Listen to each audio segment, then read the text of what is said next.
So, welcome to part two of Silver Linings Transitions and how we handle move management. I want to give you an idea of the process, and hopefully, this can give you some peace of mind so that you know what to expect.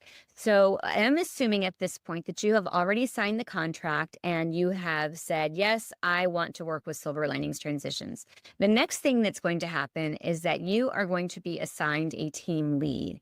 And that team lead is going to see you through the whole process of your move. Some team leads will do your floor plan for you, and sometimes we'll send Christine, who is the senior team lead, and she will do a floor plan. But how the floor plan works is that we're going to go to your new home and we're going to look around and take measurements. We want to see the cabinet space, we want to see the closets, and then we want to come into your home and measure the furniture that you're planning to take. Now, we will have a magnetic tool planning kit that is a 2-scale model of your furniture, and we will be offering electronic versions of this as well. But we have found that board where you can pick things up and move them around gives you some sense of control, because what I have found is that the most difficult or challenging question that a lot of people have is, what are they going to be able to take with them? So the first thing that we're going to do is we're going to get that floor plan taken care of. And we really want to make sure that before move day, we have had you initial a final plan, because we know things can change and you might add things. So we want to make sure before we instruct those movers that we know exactly what you want to take, and we have given you a realistic idea of what's going to fit. Now, we also know that you are the boss. This is your move. We can advise you on what we believe is going to fit realistically and safely, but because you are the client, we're going to follow your instruction. Having said that, if we suggest something to you that we feel isn't going to fit or isn't going to be safe, we are going to ask you to sign something acknowledging that you are taking responsibility for that, but that you understand we may not be able to fit it all safely or unpack everything.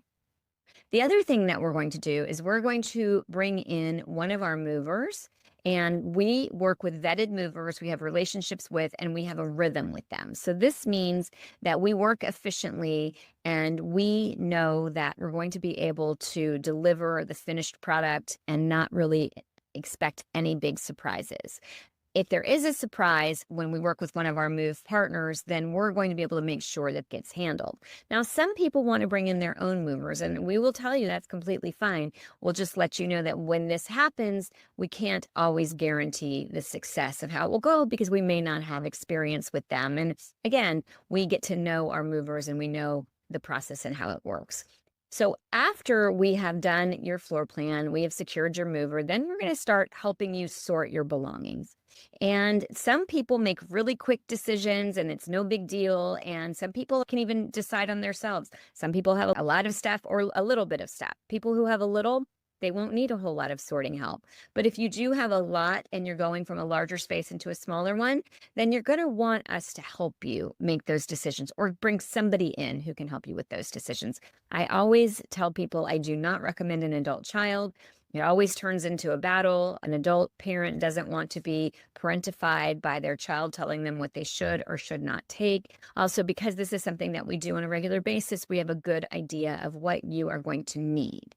So we can schedule sorting sessions with you, but we want to make sure that we're doing that before the move, because what happens if you bring too much stuff is we're going to have a couple of options. One is we're going to have to keep everything in boxes, and if we are able to, if you're moving into a community, we have to get permission, and those boxes will be stacked, which means you won't be completely unsettled.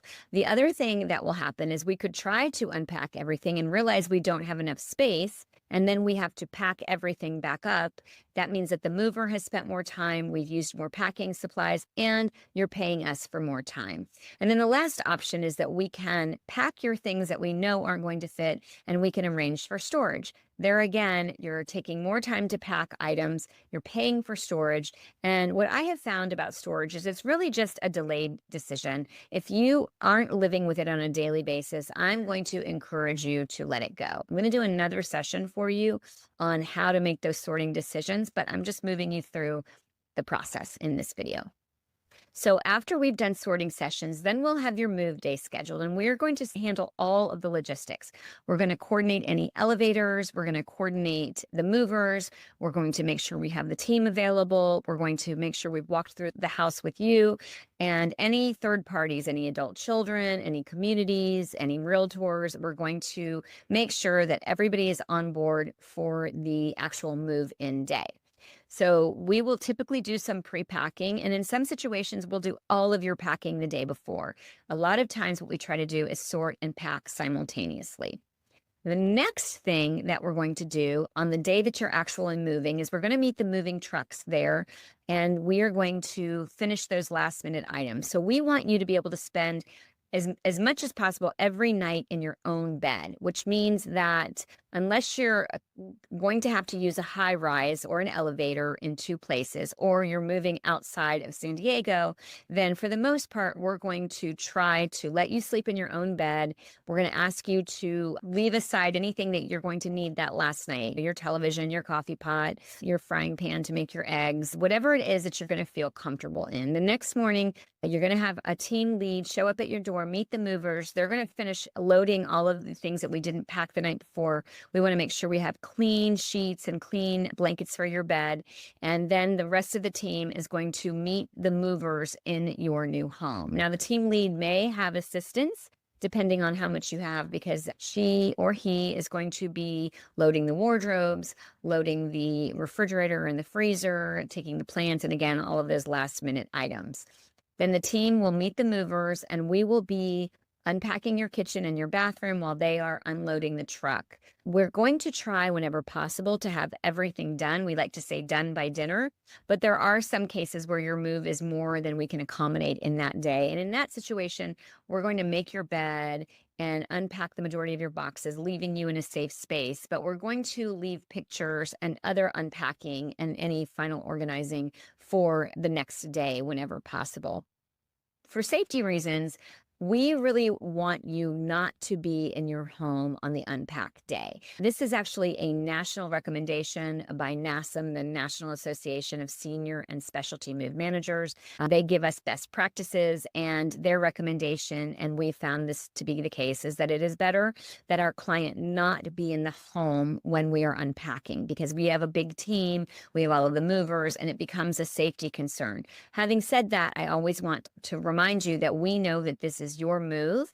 And if you want to be in your home, then you just need to sign a release of liability so that you understand that you're taking the risk of anything happening and that you understand that it's going to take us a little bit more time if you're standing there.